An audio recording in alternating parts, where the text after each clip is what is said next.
சென்னையில் ஆளுநர் மாளிகை வளாகத்தில் நடைபெற்று வரும் உலக காசநோய் தின நிகழ்ச்சியில் பங்கேற்று நடிகர் பார்த்திபன் கலகலப்பாக பேசி வருகிறார். அதனை பார்க்கலாம். நான் தமிழில் பேசுகிறது தமிழக ஆளுநருக்கு புரியுமா அப்படின்னு சொல்லிட்டு கேட்டேன்.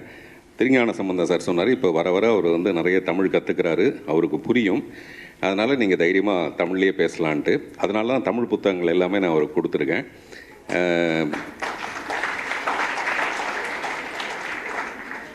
அவருக்கு எவ்வளவெல்லாம் புரியுதுன்னா, ஒரு மனுஷனை ஒரு 5 நிமிஷத்தில் பேச ஆரம்பித்த உடனே அவன் யாருன்னு அவருக்கு எடை போட தெரியுது. அந்த அளவுக்கு நாங்கள் பேச பேச இப்போ நான் சொன்ன மாதிரி ஒரு இன்னர் ஹாப்பினஸை பற்றி அவர் சொல்லிகிட்டு இருக்காரு. நான் என்னை பற்றி சொல்கிறதுக்கும் அவர் அவுட்டர் சக்ஸஸ்ன்றது ஒன்று ரொம்ப சாதாரண, வெளியில் தெரிகிறது.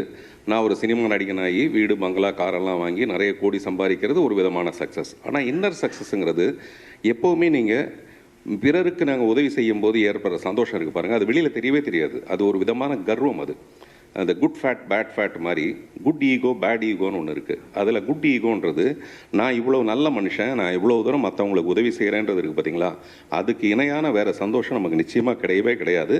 அப்படி ஒரு சந்தோஷம் உங்கள் எல்லாருக்குமே இருக்கும். இப்போ இந்த